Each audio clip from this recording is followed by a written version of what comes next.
오늘 살펴볼 예수님의 기적은 떡 7개와 물고기 2마리로 4,000명을 먹이신 기적입니다. 말 그대로 칠병이어 기적이라고 합니다. 이 기적은 지난주에 살펴본 오병이어 기적과 흡사합니다. 이야기의 구성도 흐름도 상당히 비슷합니다. 그래서 어떤 사람들은 오늘 본문을 오병이어 기적을 반복해서 기록한 것이라고 말하기도 합니다. 오병이어 기적이 마태, 마가, 누가, 요한복음, 사복음서에 모두 기록된 것과는 달리 오늘 본문의 칠병이어 기적은 마태복음과 마가복음에만 기록되었습니다. 그렇다면 정말로 마태와 마가가 오병이어와 칠병이어를 구분하지 못했던 것일까요? 똑같은 사건을 실수로 2번 기록한 것입니까? 결코 그렇지 않습니다. 오병이어와 칠병이어는 각각 다른 사건인 것입니다.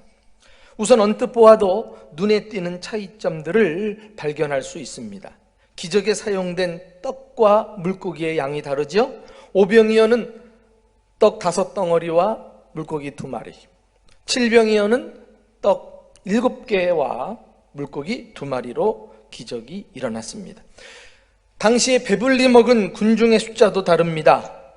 오병이어는 5,000명, 물론 장정만 헤아린 숫자이죠. 동일하게 칠병이어도 장정만 숫자를 헤아려서 4,000명을 먹인 것으로 되어 있습니다. 배불리 먹고 남은 양도 다르죠. 12강주리를 오병이어 사건이 남겼다면 칠병이어에서는 7강주리가 남았다 말씀하고 있습니다.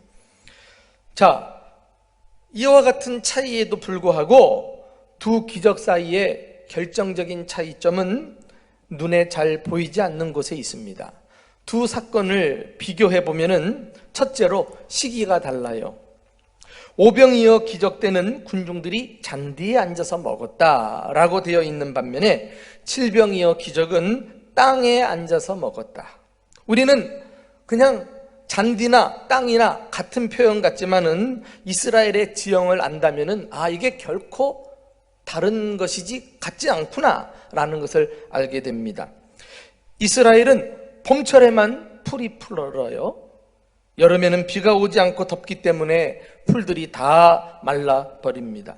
그래서 오늘 본문에서 잔디가 아니라 맨 땅에 앉았다는 것은 두 기적이 근본적으로 시기가 달랐다는 점을 시사하고 있습니다.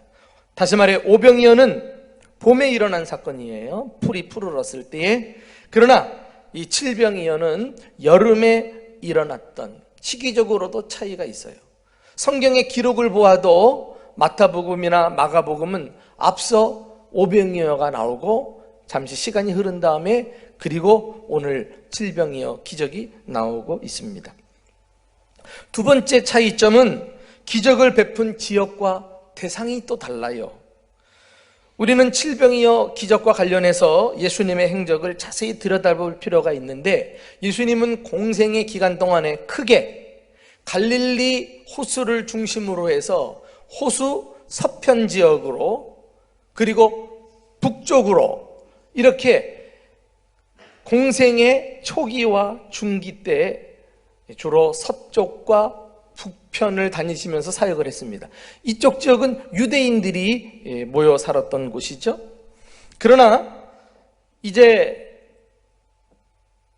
공생의 후기가 되면은 예수님께서 이동하셔가지고 갈릴리 동편으로 가셔요. 그리고 동편과 남쪽 지역을 중심으로 사역을 하시다가 나중에 이제 십자가에서 마지막 사명을 완수하시죠. 이 예수님이 머무셨던 갈릴리 동편 지역은 헬라, 로마 자치 지역이라 그래가지고 데가볼리라고 하는 유명한 지역이 등장합니다. 이 지역은 이방인들이 모여 살아요. 헬라, 로마 자치 지역이라는 것은 유대인이 아닌 이방인들의 거주 지역을 말하는데 도시만 해도 한 10개 정도가 근접해 있는 곳을 가리켜서 데가볼리 지역이라 이렇게 명칭을 하고 있습니다. 그렇습니다. 정리해 보면은 예수님은 지금 갈릴리 호수 동편에 와 계시는 것입니다. 그 지역은 이방인들의 지역이었어요. 이방 지역에서 이방인을 대상으로 칠병이어 기적을 행하셨던 것입니다. 또 결정적으로 우리는 예수님의 말씀에서 두 기적이 다른 기적이란 사실을 알 수 있습니다. 예수님이 두 기적을 각각 행하신 다음에 제자들에게 이 두 기적을 가지고 교훈을 하신 적이 있어요. 그 내용이 마가복음 16장, 마태복음 16장 9절에 나옵니다. 우리 다 같이 읽어보겠습니다. 자, 시작. 너희가 아직도 깨닫지 못하느냐?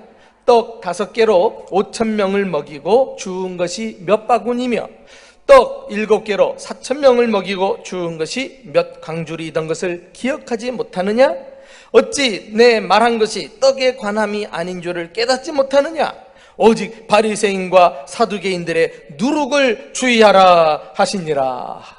여러분, 이 말씀을 보면 예수님의 인식에는 두 기적 사건을 서로 각각 다른 사건으로 이해하고 계신 것을 볼 수가 있습니다.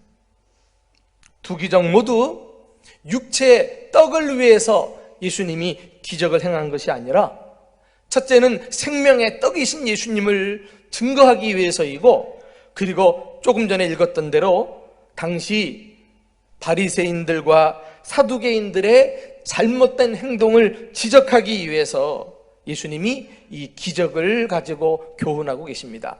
사두개인과 바리새인의 누룩을 주의하라. 그들은 육체의 빵을 먹으면서 예수님이 경고하신 대로 그들의 잘못된 신앙을 주의해야만 했던 것인데 제자들이 그것을 자꾸 잃어버려요. 당시 바리새인들의 누룩은 무엇입니까? 바로 형식적인 신앙생활이거든요. 그것이 온 유대에 퍼져나가 가지고 이스라엘 백성들은 하나님 앞에 책망을 받기도 했어요. 이게 바리새인들의 형식적인 잘못된 신앙에서 시작이 되지 않았습니까? 사두개인은 누굽니까? 그들은 오늘날로 말하면 세속주의자들이에요. 그래서 예수님께서 항상 바리새인과 이 사두개인의 신앙을 경계하시고 우리로 하여금 본받지 않도록 말씀하셨는데, 떡을 볼 때마다 이 잘못된 누룩을 주의해야 되겠다, 주님께서 말씀해주고 있습니다. 이렇게 분명히 다른 두 개의 기적 사건임에도 불구하고 우리에게는 오병이어 기적만 알려졌지 칠병이어에 대해서는 별로 알려진 바가 없습니다.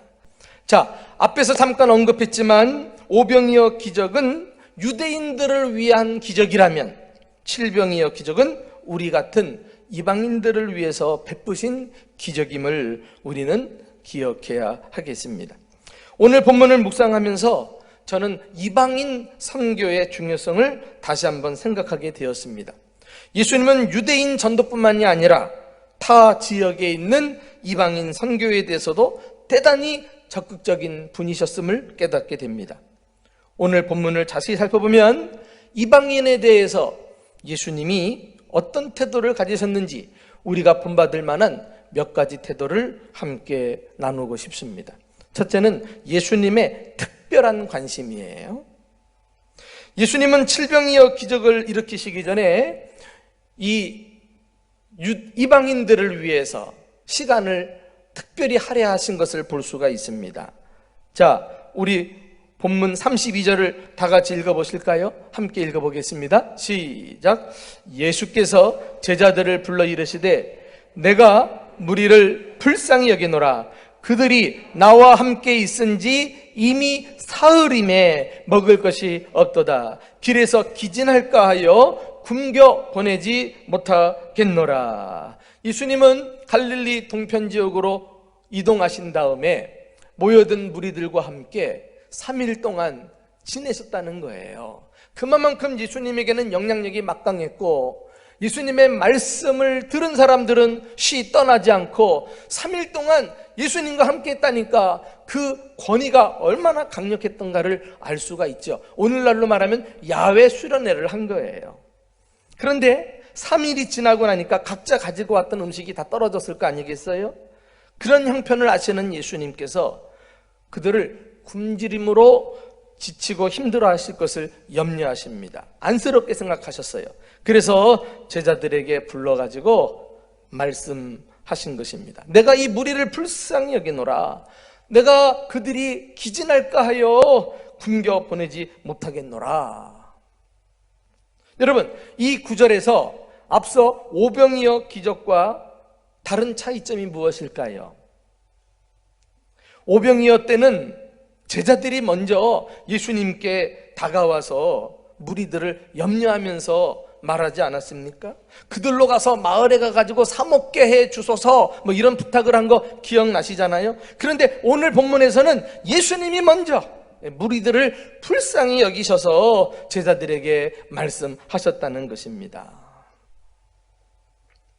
여러분, 이것을 보면 예수님은 유대인뿐만 아니라 이방인들도 차별 없이 대하시며, 아니 더 나아가서 이 버림받은 이방인들에게 더 적극적으로 관심의 손길을 내어 밀고 계신 것을 발견하게 됩니다. 하나님도 어떤 분이신지 로마서 12장 12절에 사도 바울이 말씀한 적이 있어요. 우리 한번 이 본문을 같이 읽어보실까요? 시작. 유대인이나 헬라인이나 차별이 없습니다. 한 분이신 주께서 모든 사람의 주가 되사 그를 부르는 모든 사람에게 부요하시도다. 차별이 없으신 주님의 마음, 개인을 넘어 나 아닌 타인과 다른 지역에 있는 사람들을 불쌍히 여기는 이 특별한 관심, 그 마음을 우리도 예수 믿고 구원받았다면 그 마음을 간직하고 사는 것이 참으로 올바른 신앙생활인 것입니다. 예수 믿기 전에는 나 중심으로 나 자신을 위해서 살아왔어요. 철저히 이기주의자였죠. 그러나 예수 믿고 확실하게 달라질 것이 있다면 이타주의자로 살아가는 거 아니겠어요? 이제 삶의 중심이 나 아닌 타인을 위해서 살아가는 거예요. 우리 마음에 예수님이 그러한 것처럼 넓은 포용력을 가지고 누구라도 품을 수 있고 저 세상 끝에 있는 민족이라도 품어야 한다는 것입니다. 이것이 교회입니다. 두 번째, 우리는 예수님의 풍성한 은혜, 넘치는 사랑을 또한 발견하게 됩니다. 예수님은 제자들에게 너희에게 떡 몇 개가 있느냐 물으셨잖아요. 제자들이 7개와 생선 2마리가 있나이다 대답하십니다. 오병이어와 다르게 이 떡의 주인이 누구인지는 밝히고 있지 않아요. 예수님은 그 떡을 가지시고 무리들을 땅에 앉게 하신 다음에 축사하시죠. 감사 기도도 여기서 올려드리십니다. 그리고 그것을 떼어 제자들에게 주면서 사람들에게 나눠주라고 말씀하실 때 어떤 결과가 일어났을까요? 우리 37절, 38절을 다 같이 보겠습니다. 자, 시작. 다 배불리 먹고 남은 조각을 7광주리에 차게 거두었으며 먹은 자는 여자와 어린이 외에 4,000명이었더라. 예, 그래요. 그러니까 4,000명 말고 더 많은 사람이 함께 먹었다는 거 아니겠어요? 근데 재밌는 것은 그렇게 많은 사람들이 먹고도 남은 떡과 생선을 거두니까 모두 7광주리가 되었다라는 것입니다. 혹시 이런 말씀을 보면서 아니 오병이어 기적 때는 더 작은 것을 가지고도 12광주리를 남겼는데 이렇게 7병이어 기적 때는 많이 가지고도 고작 7광주리밖에 남기지 않았어? 예수님의 그 사랑이 너무 인색한 거 아니야? 이방인들에 대해서 오해하시는 이런 견해를 가질 수도 있어요. 절대 그렇지 않습니다. 이 두 사건에 있어서 광주리의 크기가 달라요.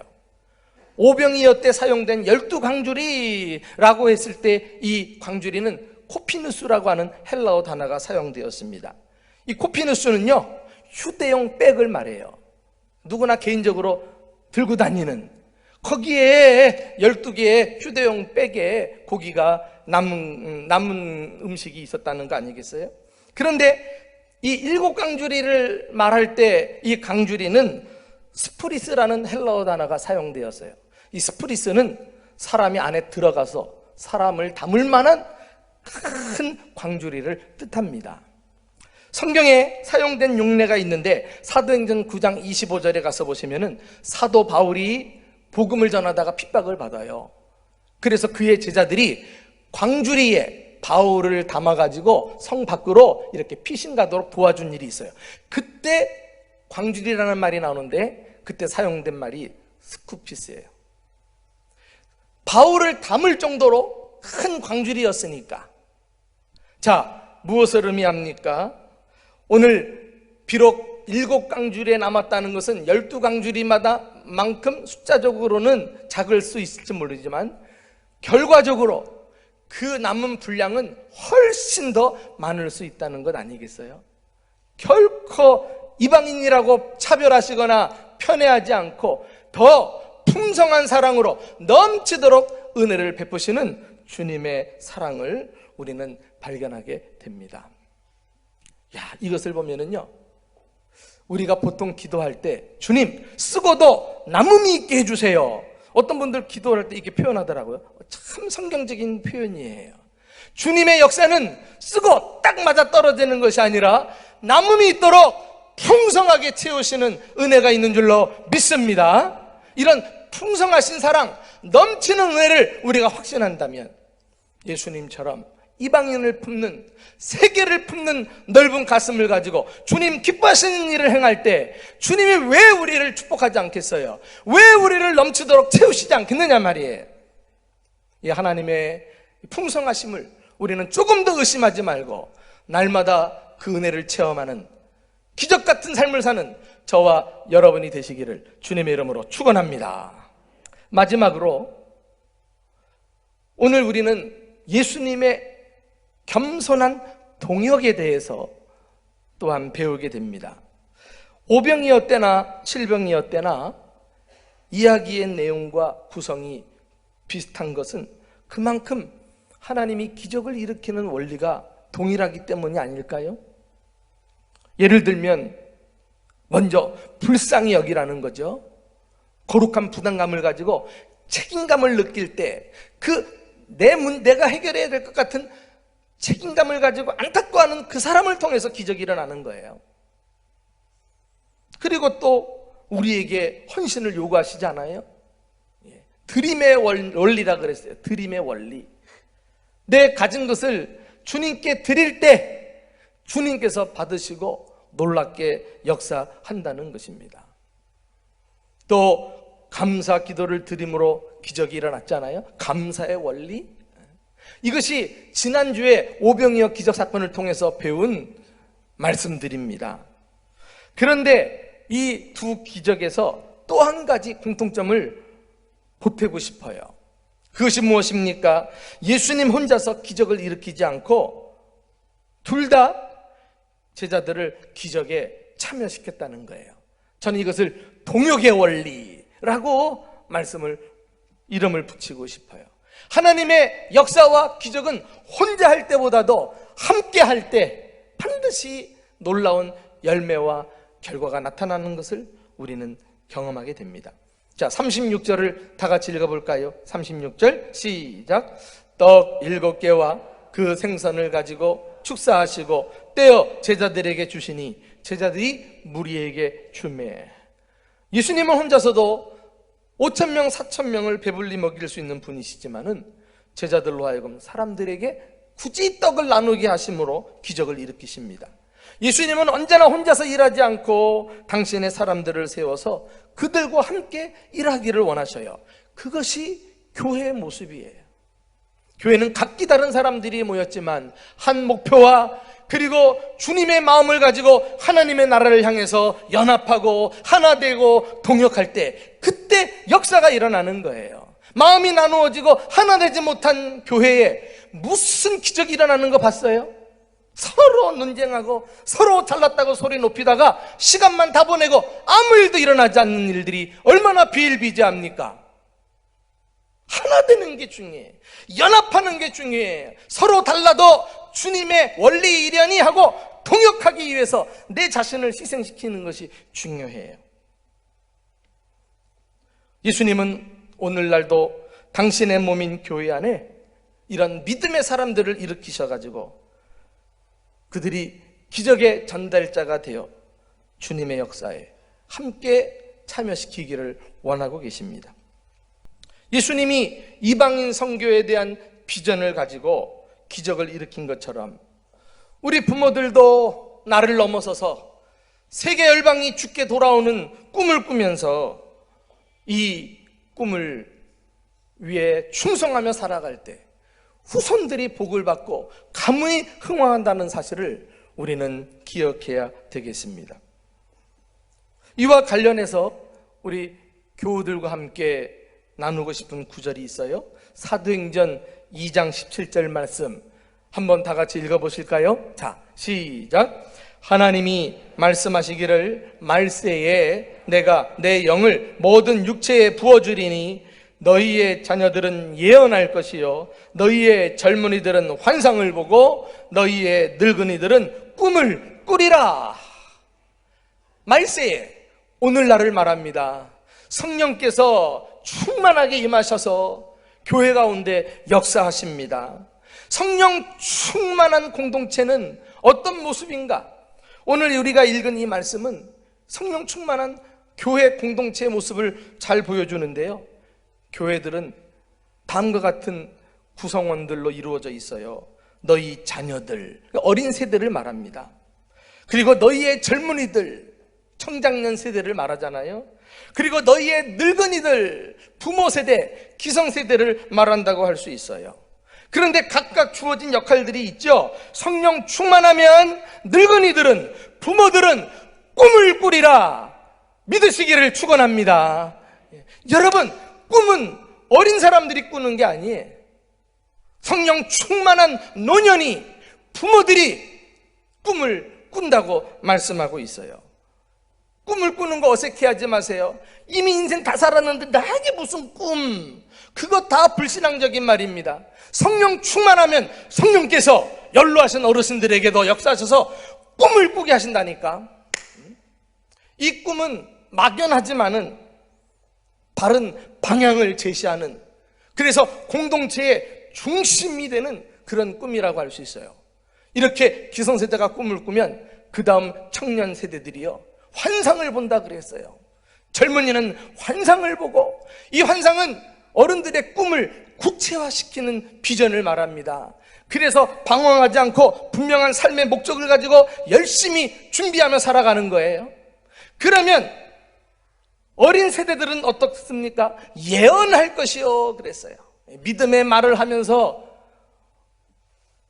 기성세대가 보여준 꿈과 젊은 세대가 실천한 환상을 가지고 잘 준비해서 그 꿈을 실제로 이루어내는 이 시대의 귀한 일꾼들로 우리 어린 자녀들이 성장하게 될 줄로 믿습니다. 여러분, 이것이 얼마나 정말 감동스러운 교회의 모습입니까? 흥분이 되지 않습니까? 우리가 그냥 그런 모습으로 교회에 모였다가 헤어지는 이것이 아니라 모일 때마다 우리 어르신들은 꿈을 꿔주시고 그 꿈의 영향을 받아 젊은이들은 환상을 가지고 분명한 비전을 가지고 살고, 그리고 우리 어린 세대들이 그 꿈을 이루기에 준비하는 이런 멋진 공동체, 우리는 이 일을 위해서 오늘 모여 있는 것입니다.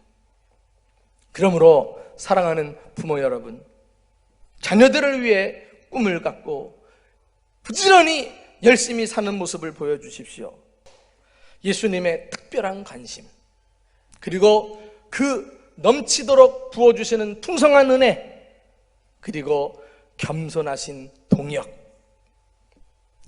나 아닌 이방 민족을 향한 예수님의 태도들을 본받으면서 우리 또한 예수님의 마음과 주님의 비전을 가지고 예수님의 동역자로 날마다 기적을 체험하는 저와 여러분 되시기를 예수님의 이름으로 축원합니다.